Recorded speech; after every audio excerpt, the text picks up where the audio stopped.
शांती. आज आहे 28 जुलै 2026ची मुरली. महावाक्य आहे, गोड मुलांनो, तुमचे बिघडलेले भाग्य सुधारणारे अर्थात नशीब घडविणारे एक बाबा आहेत जे तुम्हाला नॉलेज देऊन भाग्यवान बनवतात. प्रश्न आहे, तुम्हा मुलांच्या या रुहानी भट्टीचा कोणता एक नियम आहे? उत्तर आहे, रुहानी भट्टीमध्ये अर्थात आठवणीच्या यात्रेमध्ये बसणाऱ्यांनी आपले विचार कधीही इकडे तिकडे भटकू द्यायचे नाहीत. केवळ एका बाबांचीच आठवण करायची आहे. जर बुद्धी इकडे तिकडे भटकत असेल तर डुलक्या काढत राहाल, जांभया येतील. त्यामुळे वातावरण खराब होते, आपलेच नुकसान करतात. गीत आहे, दिल का सहारा टूट न जाए. ओम शांती. गोड गोड रुहानी मुलांनी गाण्याचे 2 शब्द ऐकले. मुलांना सावध केले जात आहे. तुम्हा ब्राह्मणांव्यतिरिक्त यावेळी जे कोणी आहेत त्या सर्वांचे नशीब बिघडलेले आहे. तुमचे बिघडलेले भाग्य आता सुधारत आहे. बाबांना म्हटलेच जाते नशीब घडविणारे. तुम्ही जाणता शिवबाबा किती गोड आहेत. बाबा शब्द खूप गोड आहे. बाबांकडून सर्व आत्म्यांना वारसा मिळतो. लौकिक पित्याकडून मुलांना वारसा मिळतो, मुलींना मिळत नाही. इथे मुलगा असो अथवा मुलगी, सर्वजण वारशाचे हकदार आहेत. बाबा आत्म्यांना शिकवतात अर्थात आपल्या मुलांना शिकवतात. आत्मा समजते की आपण सर्व ब्रदर्स अर्थात भाऊ भाऊ आहोत. बरोबर ब्रदरहूड अर्थात बंधुभाव म्हटले जाते ना.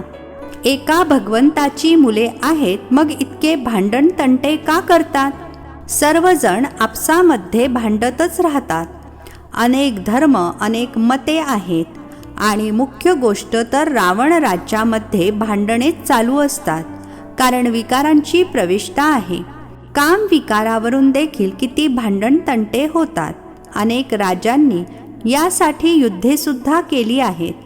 काम विकारासाठी खूप संघर्ष करतात. किती आनंदी होतात. कोणावर मन जडले तर मारूनही टाकतात. काम महाशत्रू आहे. क्रोध करणाऱ्याला तर क्रोधीच म्हणणार, लोभ असणाऱ्याला लोभी म्हणणार. परंतु जे कामी आहेत त्यांची अनेक नावे ठेवली आहेत. म्हणून म्हटले जाते, अमृत छोड विष काहे को खाय. शास्त्रांमध्ये अमृत नाव लिहिलेले आहे. दाखवतात की सागर मंथन केले तेव्हा त्यातून अमृत निघाले. तो कलश मग लक्ष्मीला दिला. कितीतरी कथा प्रचलित आहेत. यामध्ये देखील मोठ्यात मोठी गोष्ट आहे सर्वव्यापीची. गीतेचा भगवान कोण आणि पतित पावन कोण? प्रदर्शनीमध्ये मुख्यत्वे याच चित्रावर समजावून सांगितले जाते. पतित पावन ज्ञानाचा सागर आणि त्यांच्यामधून निघालेल्या ज्ञानगंगा आहेत की पाणीच्या नद्या आहेत की सागर आहे? किती चांगल्या चांगल्या गोष्टी सांगितल्या जातात. बाबा बसून समजावून सांगत आहेत. गोड गोड मुलांनो, तुम्हाला पावन कोणी बनवले? बिघडलेले भाग्य सुधारणारा कोण आहे? ते पतित पावन कधी येतात? हा खेळ कसा बनलेला आहे कोणीही जाणत नाही. बाबांना म्हटले जाते नॉलेजफुल, ब्लीसफुल, पीसफुल. गायले देखील जाते, बिघडलेले भाग्य सुधारणारा एकच. हे तर समजून येते. बरोबर रावण आमचे भाग्य बिघडवतो. हा खेळ आहे हार जीतचा. रावणाला देखील तुम्ही जाणता, ज्याला भारतवासी वर्षानुवर्ष जाळत असतात. हा भारताचा शत्रू आहे. भारतातच दरवर्षी जाळतात. त्यांना विचारा की कधीपासून जाळत आला आहात? तर म्हणतील, हे तर अनादी काळापासून चालत आले आहे, जेव्हापासून सृष्टी सुरू होते. शास्त्रांमध्ये जे वाचले त्याला सत सत करत आले आहेत. मुख्य चूक आहे ईश्वराला सर्वव्यापी म्हणणे.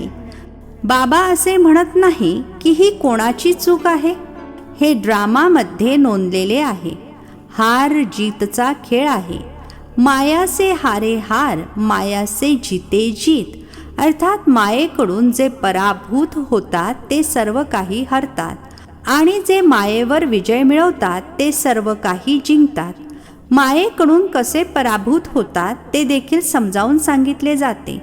पूर्ण अर्धा कल्प रावण राज्य चालते. एका सेकंदाचा सुद्धा फरक पडू शकत नाही. राम राज्याची स्थापना आणि रावण राज्याचा विनाश या गोष्टी आपल्या वेळेवर अचूकपणे घडतात. सतयुगामध्ये तर लंका अस्तित्वातच नसते. लंका तर बौद्ध धर्मीयांचा खंड अर्थात प्रदेश आहे. सुशिक्षित लोकांच्या बुद्धीमध्ये असते की लंडन या बाजूला आहे, अमेरिका या बाजूला आहे. शिकल्याने बुद्धीचे कुलूप उघडते, ज्ञानरूपी प्रकाश मिळतो. याला ज्ञानाचा तिसरा नेत्र म्हटले जाते. वृद्ध मातांना बऱ्याच गोष्टी समजू शकणार नाहीत. त्यांनी मुख्य एकच गोष्ट धारण करायची आहे. हीच शेवटी कामी येणार आहे. मनुष्यशास्त्र तर खूप वाचतात, तरीही शेवटी एकच सांगतात की राम राम म्हणा. असे म्हणत नाहीत की शास्त्र ऐकवा, वेद ऐकवा. अखेरीला म्हणतील रामाची आठवण करा. जे जास्त वेळ ज्या चिंतनामध्ये राहतील शेवटी देखील त्याचीच आठवण येते. आता विनाश तर सर्वांचाच होणार आहे. तुम्ही जाणता सगळे कोणाची आठवण करतील? कोणी श्रीकृष्णाची, कोणी आपल्या गुरूंची आठवण करतील, कोणी आपल्या देहधारी नातेवाईकांची आठवण करतील. देहाची आठवण केली, खेळ खलास. इथे तुम्हाला एकच गोष्ट समजावून सांगितली जाते की स्वतःला आत्मा समजून बाबांची आठवण करत राहा. चार्ट ठेवा की आपण किती आठवण करतो.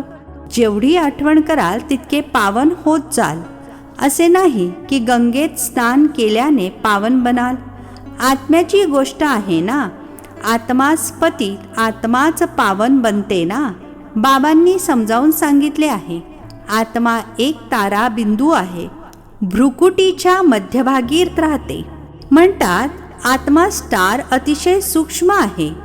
तुम्ही मुलेच या गोष्टी समजू शकता. बाबा म्हणतात मी कल्पाच्या संगमयुगी येतो. त्यांनी मग कल्प शब्द सोडून युगे युगे हा शब्द लिहिला आहे. त्यामुळे लोकांनी चुकीचा अर्थ लावला आहे. मी म्हटले आहे की मी कल्प संगमयुगे येतो, घोर अंधार आणि लख्ख प्रकाशाच्या संगमावर. बाकी युगे युगे येण्याची तर काही गरजच नाही. शिडी उतरतच येतात. जेव्हा पूर्ण 84 जन्मांची शिडी उतरतात तेव्हा बाबा येतात. हे ज्ञान साऱ्या दुनियेसाठी आहे.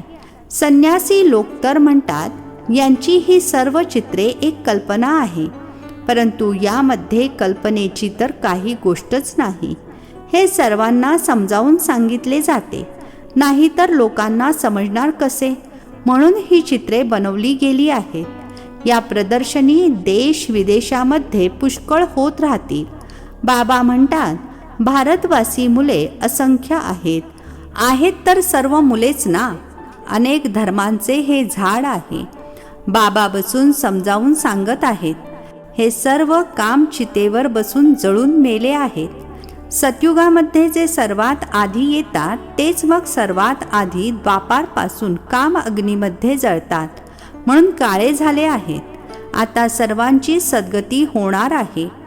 तुम्ही निमित्त बनता. तुमच्या मागोमाग सर्वांची सद्गती होणार आहे. बाबा किती सोप्या पद्धतीने समजावून सांगतात. म्हणतात फक्त बाबांची आठवण करा.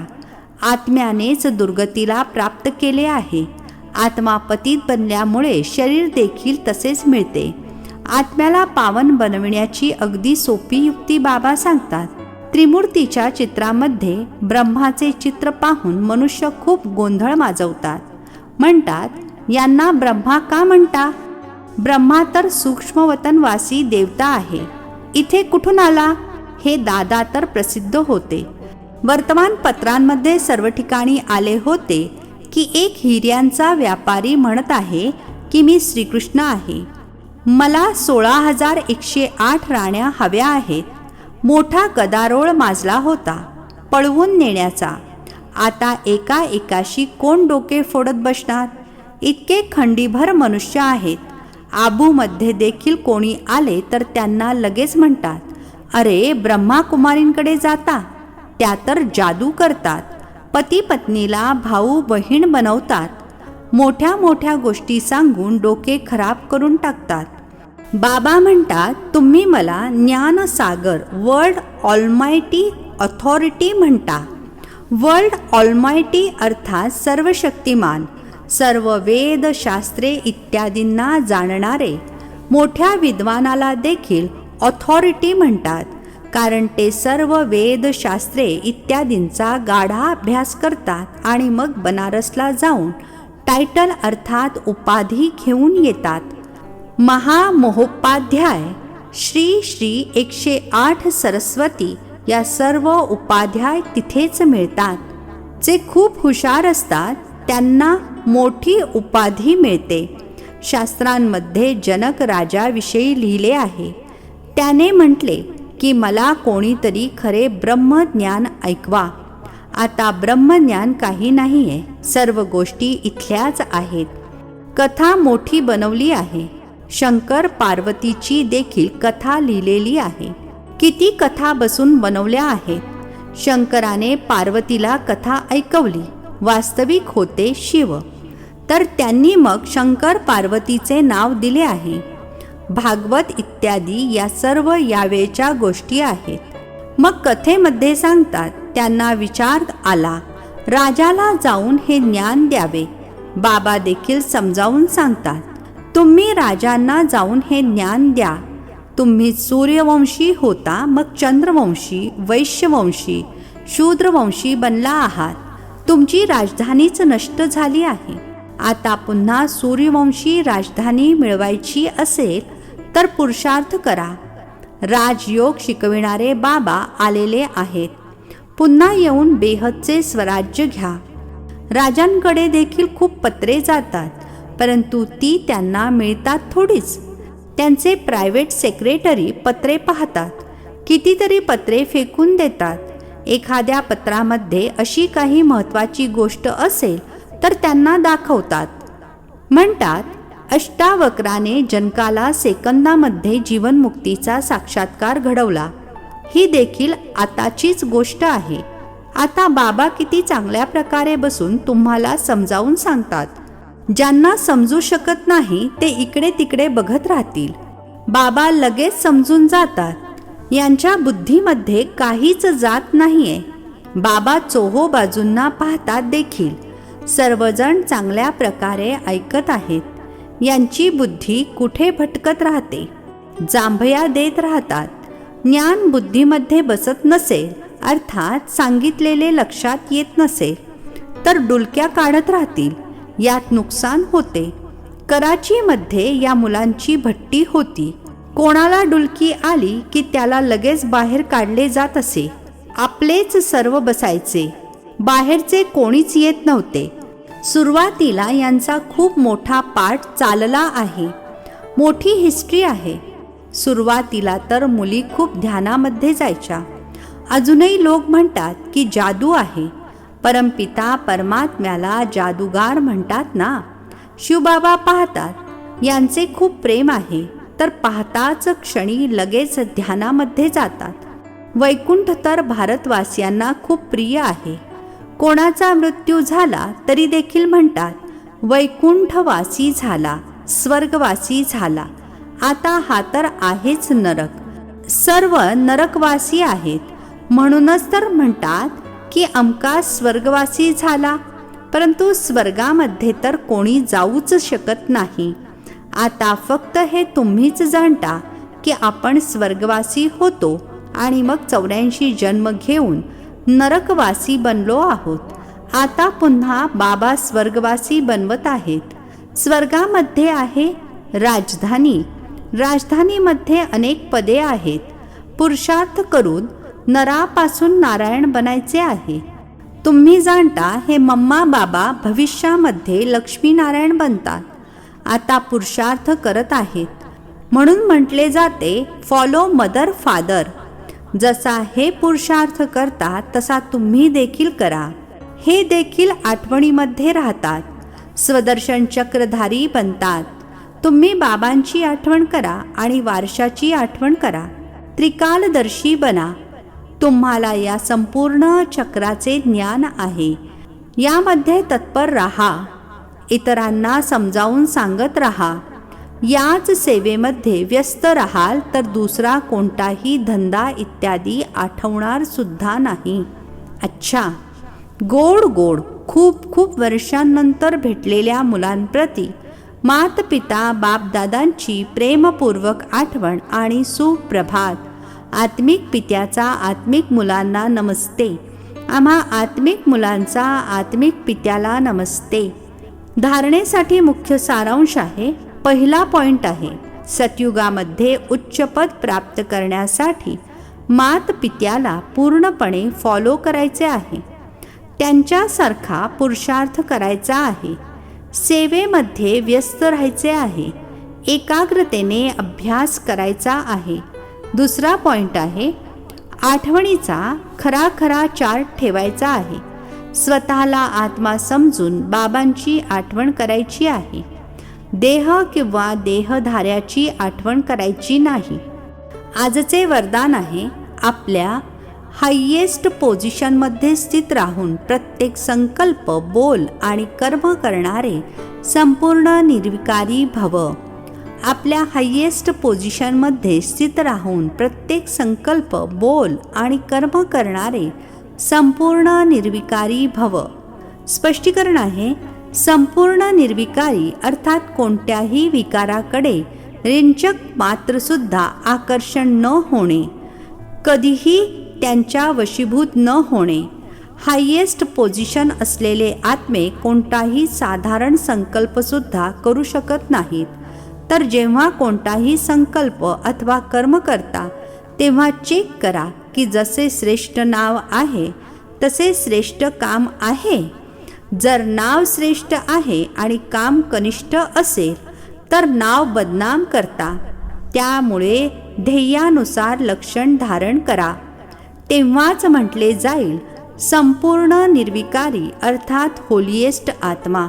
स्लोगन आहे, कर्म करत असताना करण करावनहार बाबांची स्मृती राहावी. तेव्हाच स्वपुरुषार्थ आणि योग यांचा बॅलन्स ठीक राहील. कर्म करत असताना करण करावनहार बाबांची स्मृती राहावी. तेव्हा स्वपुरुषार्थ आणि योग यांचा बॅलन्स ठीक राहील. हे अव्यक्त इशारे ज्वाला स्वरूप स्थितीमध्ये राहून शक्तिशाली आठवणीचा अनुभव करा. या कलियुगी तमोप्रधान जडजडीभूत वृक्षाची दुर्दशा पाहून ब्रह्मा बाबांना हा संकल्प येतो की आताच्या आता मुलांच्या तपस्वी रूपाद्वारे, योग अग्नीद्वारे या जुन्या वृक्षाला भस्म करावे. परंतु याकरिता संघटित रूपामध्ये फुल फोर्सने योग ज्वाळा प्रज्वलित झाली पाहिजे. तर ब्रह्मा बाबांच्या या संकल्पाला साकारमध्ये आणा. अच्छा, ओम शांती. नवनवीन मराठी व्हिडिओज प्राप्त करण्यासाठी सबस्क्राईब करा मराठी गॉड रिपोर्ट चॅनलला.